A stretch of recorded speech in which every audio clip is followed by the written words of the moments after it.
A nippy dawn woke my dad, 86-year-old Ed Church. He turned to nuzzle his chin into Mom's warm neck, but Ibby was already up and dressed. He heard her rattling around the kitchen, laying out a breakfast of graham crackers and hot tea at the century-old dining table. Ed pulled on yesterday's clothes that laid on the bedside chair overnight, splashed water on his face, and ran a dry toothbrush across his teeth. After they ate, Ibby brushed crumbs from Ed's lips and held his red Rivertown Realty jacket from behind as he slowly slipped in one arm at a time. Ed helped Ibby snuggle into the blue fuzzy cardigan she'd knitted 30 years ago, waiting as she fastened each white pearl button with her arthritic fingers. Ed smooched Ibby, saying, "I love you. See you for lunch." Fingertips against the wall to steady himself, he staggered down 2 concrete steps to the attached garage, then pushed the control to open the overhead door. Ibby tottered along to his red Cadillac, handing him his cane, reminding, "Don't forget to use this." Ibby stood in the driveway of the small 1950s brick ranch home where they'd lived for 40 years, waving while Ed backed out of the driveway without looking and drove 2 blocks to work. His caddy rolled through 1 stop sign, then through a red light before he parked crooked across 2 spaces at Rivertown Realty.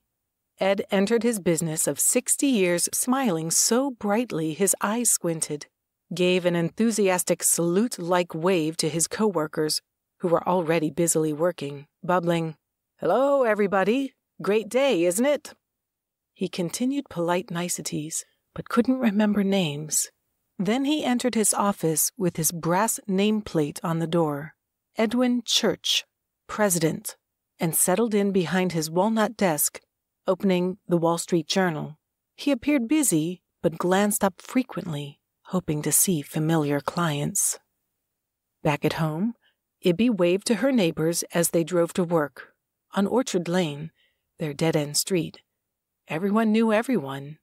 She struggled, straightening her stooped spine to pour cracked corn and sunflower seeds into her bird feeder, and slowly hobbled to survey her bleak fall yard.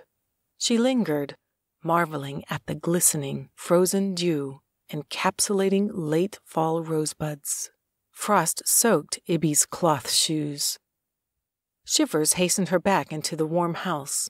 She passed through the cluttered kitchen, looking for a snack, peeking in the refrigerator packed with leftovers. Some were edible, others spoiled, but Ibby couldn't tell the difference.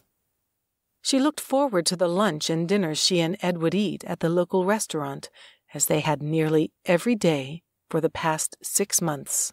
Before Ibby settled in on the couch to wait for Ed, she heated a cup of tea in the microwave. The stovetop was piled too high with pots and pans, as well as canned and boxed food, to use the teapot. She idled time away watching cardinals, blue jays, and yellow finches flitting on the feeder outside the picture window, whistling to mimic their chirps. From across the street, a retired neighbor stopped by, as she did every morning, to say hello. Ibby gave her a hug and a friendly greeting, but couldn't remember her name. Before Ibby realized, hours dissolved.